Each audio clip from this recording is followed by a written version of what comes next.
Vasanthakumar Raman blog YouTube ചാനലിലേക്ക് ഏവർക്കും സ്വാഗതം. പുനർജന്മം ഉണ്ടോ എന്നതിനെക്കുറിച്ചാണ് ഞാനിവിടെ പ്രതിപാദിക്കുന്നത്.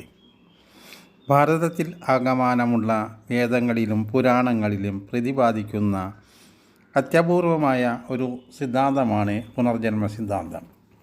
ആത്മാവ് ശരീരത്തിൽ നിന്നും വേറുപെടുന്ന അവസ്ഥയാണ് മരണം. ഈ ആത്മാവിന് നാശം സംഭവിക്കുന്നില്ല എന്നാണ് പൊതുവായ വിശ്വാസം. ഈ ആത്മാവിന് പുനർജന്മം ഉണ്ടാകുമ്പോൾ മറ്റൊരു ശരീരത്തിൽ പ്രവേശിക്കുകയും മരിച്ച വ്യക്തിയിൽ ഉള്ള ഗുണഗണങ്ങൾ അയാളിൽ പ്രകടമാകുകയും ചെയ്യുന്നു. മരണസമയത്ത് ഒരു വ്യക്തിയുടെ സ്ഥൂല ശരീരം മാത്രം വേർപെട്ട് സൂക്ഷ്മ ശരീരം നിലനിൽക്കുന്നു.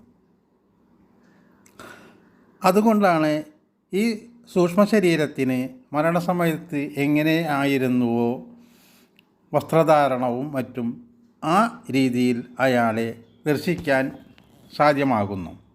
പല ആളുകൾക്കും അത്തരത്തിലുള്ള അനുഭവങ്ങളും മറ്റും ഉണ്ടായിട്ടുണ്ടാകാം.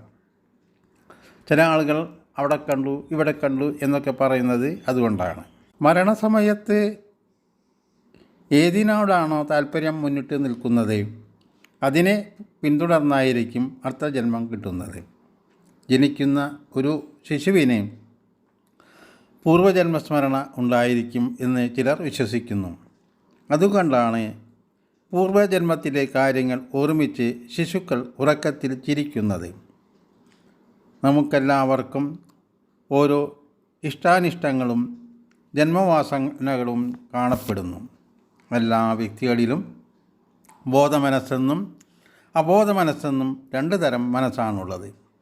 വർത്തമാനകാലത്ത് പ്രവർത്തിക്കുന്ന മനസ്സിനെ ബോധമനസ്സെന്നും സാധാരണ വ്യക്തികളിൽ ഉണരാതെ ഉറങ്ങിക്കിടക്കുന്ന മനസ്സിനെ അബോധമനസ്സെന്നും പറയുന്നു.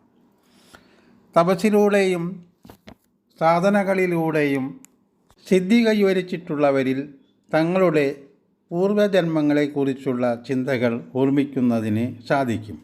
മരിക്കുകയും വീണ്ടും ജനിക്കുകയും ചെയ്യുന്നത് മൂലമാണ് നമ്മൾ ജന്മജന്മാന്തരങ്ങൾ എന്ന് പറയുന്നത്.